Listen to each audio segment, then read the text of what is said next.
नमस्कार मित्रों, मैं आप सभी का मित्र सखा साथी विश्व मौर्य परिषद। आइए आज आपको विचार बदले तो युग बदलने का दूसरा एपिसोड बताते हैं।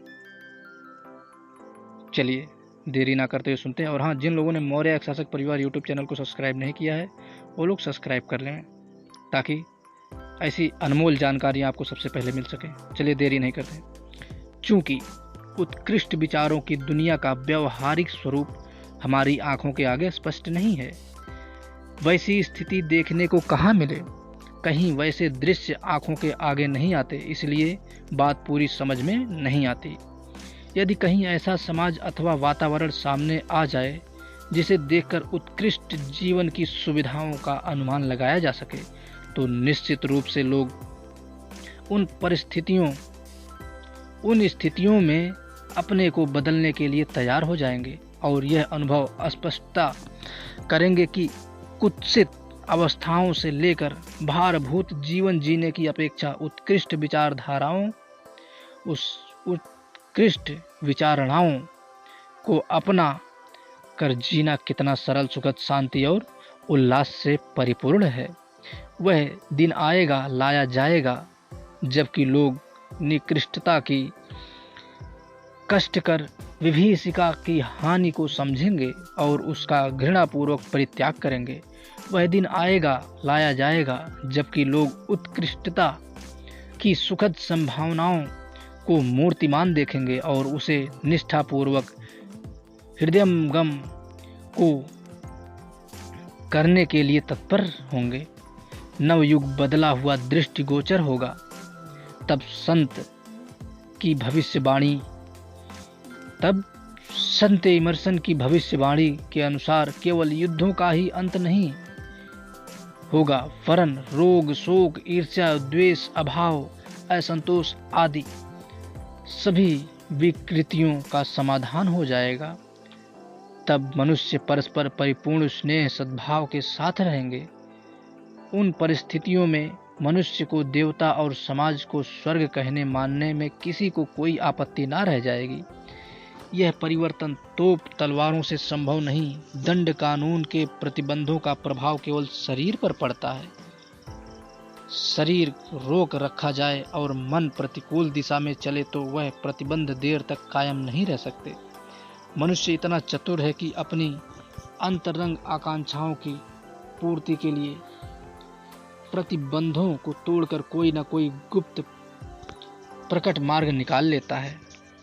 किसी को मार भी डाला जाए तो उसकी आत्मा नए जन्म में फिर उन्हीं पूर्व संचित संस्कारों के अनुरूप काम करना शुरू कर देती है। भक्ति का परिवर्तन उसके विचारों का परिवर्तन ही है।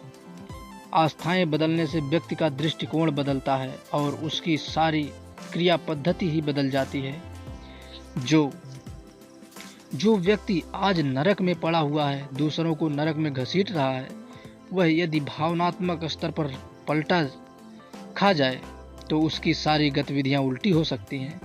वही अपने लिए स्वर्गीय दृष्टिकोण सृजन करके उत्कृष्ट जीवन जी सकता है और अपने समीपवर्ती वातावरण में स्वर्गीय सुगंध से हर किसी को आनंद विभोर कर सकता है। असली परिवर्तन दृष्टिकोण का, विचारधाराओं का परिवर्तन ही है, जिसके आधार पर व्यक्ति ही नहीं, समाज, संसार, युग सब कुछ बदला जा सकता है।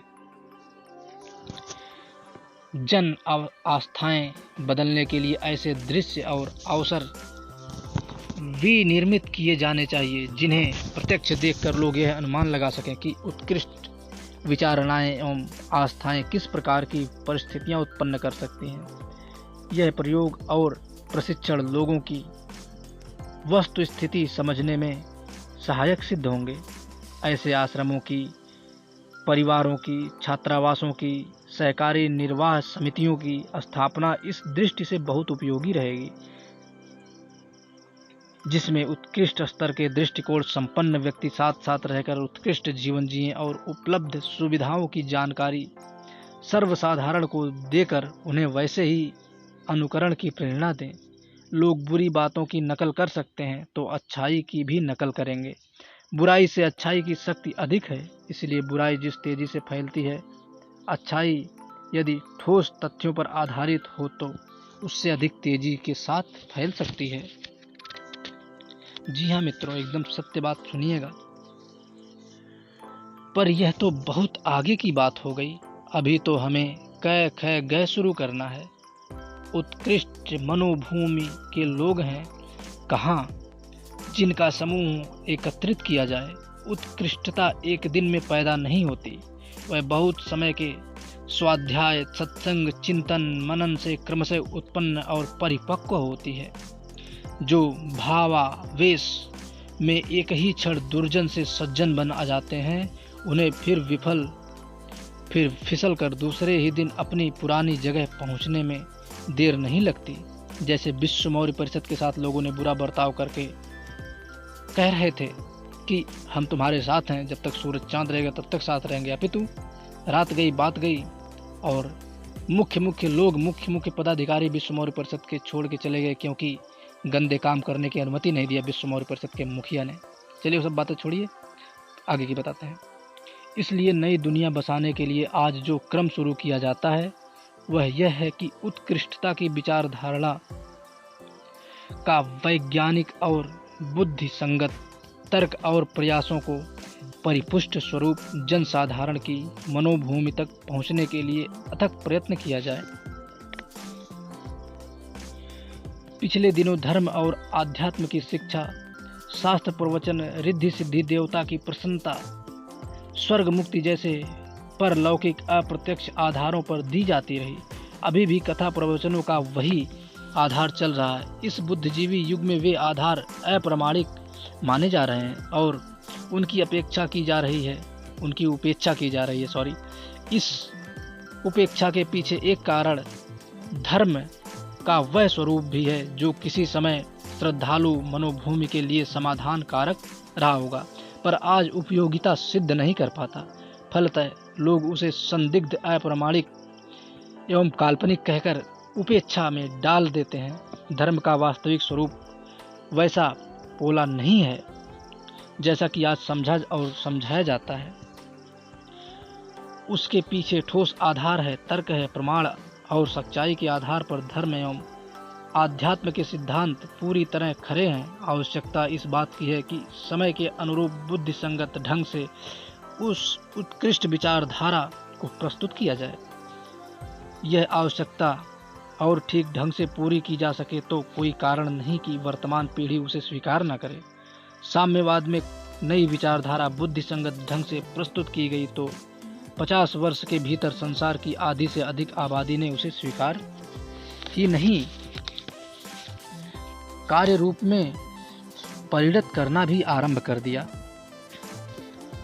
आध्यात्मवाद साम्यवाद की तुलना में कहीं अधिक अस्थायी, कहीं अधिक उत्कृष्ट, कहीं अधिक सर्वांग पूर्ण, कहीं अधिक भावनात्मक है। इसलिए यदि उसे बुद्धि संगत ढंग से प्रस्तुत किया जा सके तो कोई कारण नहीं कि जनता उसे स्वीकार न करे और लोक रीति में उसे उचित स्थान न मिले। मित्रों, आज के लिए बस इतना ही। आगे की मैं विचार बदले तो युग बदले का तीसरा एपिसोड बताऊंगा। आप विश्व मौर्य परिषद संगठन से जुड़िए और मौर्य शासक परिवार यूट्यूब चैनल को फॉलो करते रहिए। अच्छी जानकारी, अच्छे बात और अच्छे विचारों, अच्छे योजनाओं को जानने के लिए, और सर्वश्रेष्ठता की भावना, सर्वश्रेष्ठता का शब्द, सर्वश्रेष्ठता का दर्जा देखने के लिए, पाने के लिए विश्व मौर्य परिषद से जुड़ना बहुत जरूरी है। और मौर्य शासक परिवार यूट्यूब चैनल को अपने नात रिश्तेदार सबको शेयर कीजिए ताकि अच्छी जानकारी, अच्छी बात सब समझ सकें, सब पा सकें। मित्रों, आज के लिए इतना ही। आगे की जानकारी तीसरे एपिसोड में। तब तक के लिए सत्यमेव जयते। जय जय भारत, जय मौर्य वंश, अखंड भारत। जय हिंद, वंदे मातरम।